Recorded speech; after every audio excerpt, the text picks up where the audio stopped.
Bakit dapat nang magnegosyo ang mga OFW habang nasa ibang bansa pa?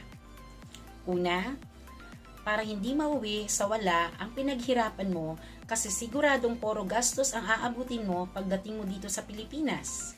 Pangalawa, habang nandyan ka na nagwo-work, ay makakaipon ka sa negosyo mo dito sa Pinas kaya lalago ang pera mo at magiging doble-doble ang income mo. Pangatlo, matuturuan mo pa ang pamilya mong kumita ng pera at hindi lang umasa sa mga padala mo. Pang-apat, makakatulong ka pa sa mga kapwa mo OFW dyan na magkaroon din ng negosyo sa Pilipinas habang nagwo-work sila at makaipon din ng pera kagaya mo. Plus, matuturuan mo ang pamilya nila na magnegosyo.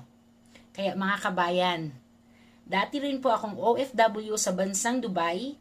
Buti na lang nakilala ko ang negosyong ito at nakita ko ang napakagandang platform na kahit ako'y nasa abroad, na pauwi dito sa Pilipinas, kahit saan man ako magpunta, bit-bit ko ang negosyo ko at ngayon I am very happy kasi full-time ko nang ginagawa ang negosyo at nakakasama ko pa ang buong pamilya ko.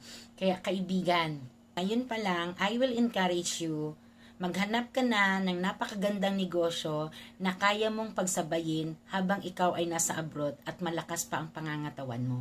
Kasi hindi lang habang buhay OFW tayo. Uuwi ka rin lang naman dito sa Pilipinas.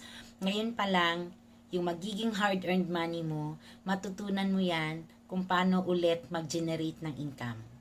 I am very much willing na ipakita at ituro sa iyo ang nakilala kong negosyo way back 2013 at ngayon, eto na talaga ang bumubuhay sa buong pamilya ko.